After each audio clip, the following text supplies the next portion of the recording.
Shalom peuple de Dieu, que l'Éternel Dieu vous bénisse. De partout où vous nous suivez, nous saluons Jésus. Je suis venu pour insister un peu à ces partages que nous venons de faire précédemment, cette vidéo, à ce qui concerne l'appartenance à Dieu, le fait que nous appartenons à Dieu. Alors, une insistance vient à propos d'un comportement qui s'affiche aujourd'hui à l'église de la RDC, à l'église de mon pays, bon, pas seulement de mon pays, actuellement à l'église de Dieu, les choses qui se sont pénétrées, on ne sait pas d'où cela est sorti, mais nous avons fortement connaissance que cela provient des motivations financières, et les esprits des intimidations, les esprits un peu de faire peur aux gens, afin que recevoir pardon. Or, c'est quelque chose qui est loin de la pensée de Dieu et de la parole de Dieu. Il s'agit des offrandes de rachat, des offrandes de pardon, toutes ces choses-là.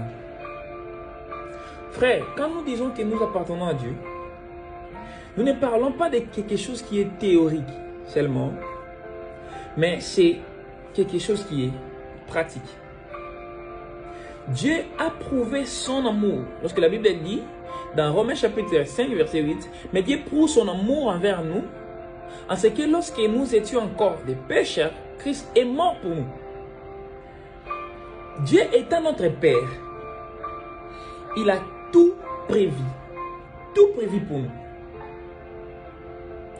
Lorsque nous étions pécheurs, Dieu a prouvé son amour parce que Christ est mort pour nous. La Bible dit, une fois pour toutes, il a traversé le sacerdoce céleste. Non, pas avec le sang des taureaux et des boucs, mais avec son sang précieux. Pour nous sauver, pour nous guérir. Alors, il n'y a aucune chose, je dis bien, il n'y a aucune autre chose que nous pouvons ajouter au-dessus de notre prière pour que nous ayons l'hérissement. Il n'y a aucune chose que nous devons ajouter au-dessus de notre pardon, de notre supplication à Dieu pour que nous ayons la réponse de ce que nous demandons. Il n'y en a aucune. Parce que la Bible dit, si les parents de ce monde qui ont des mauvais cœurs n'arrivent pas à donner à leurs enfants ce que les enfants ne demandent pas. Vous connaissez cette écriture. Qui peut donner à son enfant un serpent pendant que l'enfant a besoin du pain? Non. Si nos parents qui ont des mauvais cœurs, qui sont les parents de ce monde, ne les font pas, à combien plus forte raison Dieu, qui est notre Dieu plein, un Dieu complet, un papa responsable? Frère, ajouter des choses au-dessus de nos pardons, au-dessus de nos erreurs, au-dessus de nos prières, n'affecte pas Dieu, ne convainc pas Dieu, ne corrompt pas Dieu pour exaucer nos prières. Non plus. Il n'y a pas une seule chose. L'offrande du rachat, il n'y a pas l'offrande du rachat aujourd'hui. Il n'y en a pas. Ça n'existe pas, ce n'est pas vrai. Une offrande qu'on doit donner après avoir demandé pardon. Non. Jésus-Christ est l'offrande qui a été donnée, la seule et l'unique offrande qui a été acceptée à Dieu pour que nous ayons la vie, pour que nous ayons la rémission du péché, pour que nous ayons le pardon total. Jésus-Christ. Seul, il suffit. Il suffit. Bon, je finis ici. Qui est ce papa-là qui peut exiger à son enfant quelque chose avant qu'après ça, moi, on appelle quelque chose? Dans le sens où papa Nini, avant de répondre à nos besoins, moi. Nos parents ne le font pas. Comment Dieu qui est un bon papa peut le faire? Cher homme de Dieu, prêchez la vérité. Démontrer dans la parole de Dieu, montrer au peuple de Dieu le chemin de la vérité. Le chemin de la vérité. Arrêtez de faire devenir très difficile le royaume des cieux. Comme ça, l'eau passe. L'eau n'est pas difficile comme vous les faites devenir. Il est question de la grâce. Il est question de quiconque croit.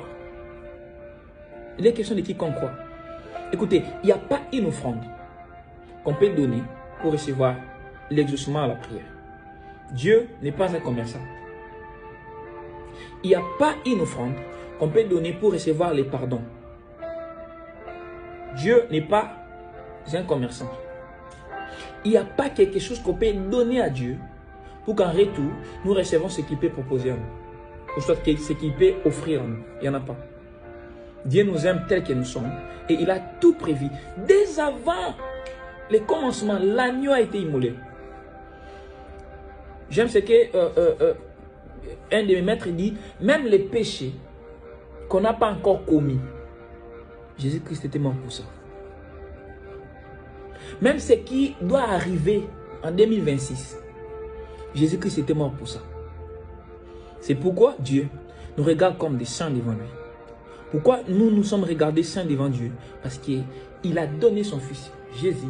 Étant un papa responsable, il a donné son fils Jésus. Il a payé tout ce qui était possible pour que nous ayons tout. Tout ce qu'il veut de nous. Tout ce qu'il propose pour nous. Tout ce qu'il offre à nous.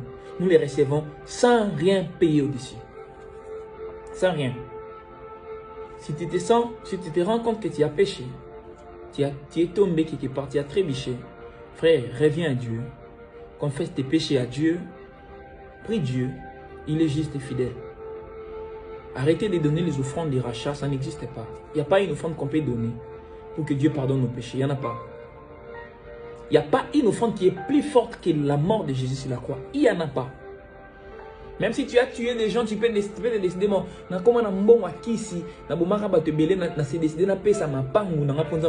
c'est faux. Aucune parcelle, aucune voiture, aucune offrande n'est plus forte que la mort de Jésus-Christ sur la croix. Il nous a aimés. Il est un papa responsable. Dieu est un papa responsable. Il a tout prévu pour nous. Parce que nous lui appartenons. Que l'Éternel Dieu vous bénisse.